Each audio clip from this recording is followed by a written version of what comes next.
مولانا فضل الرحمان کو آئینی ترامیم کے معاملے میں رام کرنے کے لیے اس وقت سرتوڑ کوششیں جاری ہیں، اور ہم دیکھ رہے ہیں کہ آج مولانا فضل الرحمان صاحب خود اسد قیصر صاحب کے گھر پہنچے، وہاں پر انہوں نے لنچ کیا اور لنچ کے بعد انہوں نے جب باہر نکلے تو میڈیا سے گفتگو کرتے ہوئے یہ واضح کر دیا کہ انہوں نے حکومت کا مسودہ یکسر مسترد کر دیا ہے۔ ابھی یہ کہہ کے وہ گئے ہی تھے کہ ادھر محسن نقوی صاحب مولانا کے گھر پہنچ گئے۔ تو اس وقت بھرپور کوششیں ہو رہی ہیں، اور ایک طرف خان صاحب ہیں، ان سے جب پوچھا جاتا ہے کہ مولانا کے کردار پر آپ کیا کہیں گے تو انہوں نے آج اڈیالہ میں کہا کہ جی کچھ نہیں کہہ سکتا۔ یہ سب کیا ماجرا ہے، اس پر ہم بات کریں گے۔ سر اگر اجازت دیں مولانا فضل الرحمان کی گفتگو سنیں گے، جیسے ہی ان سے پوچھا گیا تو انہوں نے کیا فرمایا کہ انہوں نے مسودہ کیوں مسترد کیا ہے۔ ایسے کھانا کھا کے چل نہیں مان صاحب کیمرے لگے ذرا آج گفتگو کریں گے۔ گفتگو تو کوئی نہیں ہے سر سلام دعائی کر لیں، میڈیا انتظار ہو رہی ہے پورے پاکستان میں، آپ کی کردار کی بات ہو رہی ہے، پورے پاکستان میں ڈسکشن ہو رہی ہے، تو آپ کیا سمجھتے ہیں آئندہ بھی ایسا ہی رہے گا کردار؟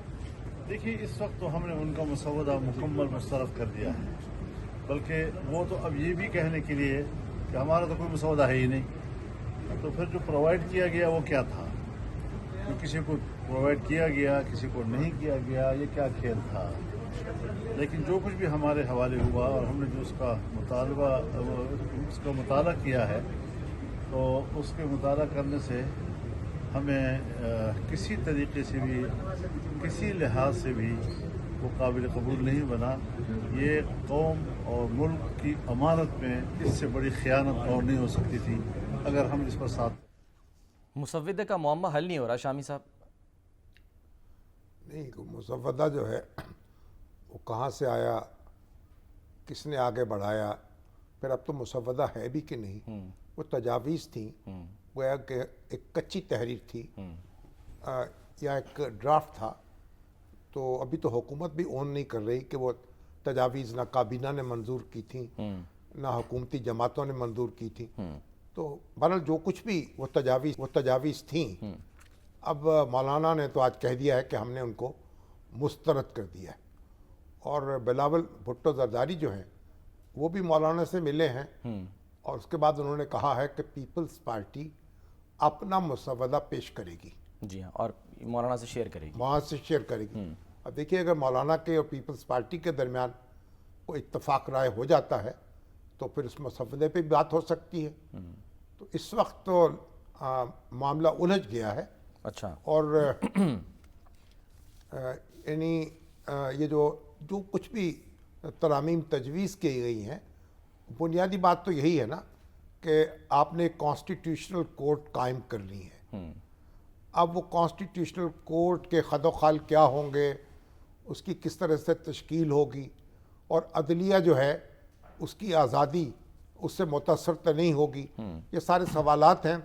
اور جو ہمارے حامد خان صاحب ہیں وہ تو آج بہت بپھرے ہوئے تھے، ہاں جی، انہوں نے تو کہا کہ بھئی آئندہ جو چیف جسٹس ہیں وہ منصور علی شاہ صاحب ہوں گے اور ہم اس کو تسلیم نہیں کریں گے۔ کوئی اس کرسی کی طرف آنکھ اٹھا کرنا۔ سر ادھر انہی کی زبانی سن لیں، حامد خان صاحب کیا فرما رہے ہیں۔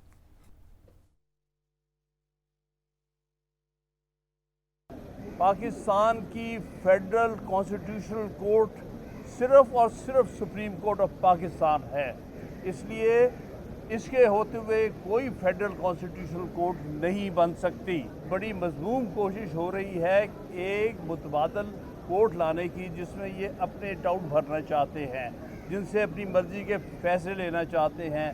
یہ بھول جائیں، یہ کبھی نہیں وکلا ہونے دیں گے، سوائے منصور علی شاہ جو کہ 26 اکتوبر کو legitimate chief justice of Pakistan ہوگا، اس کے علاوہ کوئی اس کرسی کی طرف آنکھ اٹھا کے نہ دیکھے۔ کل انشاءاللہ تعالیٰ ان کی سربراہی میں ایک نیشنل کنونشن وکلا کی ہونے جا رہی ہے، جس کا مقصد یہ سو کالڈ آئینی ترامیم کو مسترد کرنا ہے۔ شامی صاحب دوسری طرف اسد قیصر صاحب جو ہیں وہ بھی یہی کہہ رہے ہیں کہ جی ایک تو یہ کہ اپوزیشن جو ہے وہ کامیاب ہو گئی ہے، مشاورت سے چلے گی۔ ذرا ان کی بھی بات سنتے ہیں، پھر میں چاہوں گا آپ تبصرہ کیجیے۔ اس وقت جو اپوزیشن ہے، ہم نے یہ فیصلہ کیا ہے آپس میں کہ جو بھی چیز ہوگی ہم اپوزیشن آپس میں مشاورت سے معاملات کو آگے بڑھائیں گے، اور تمام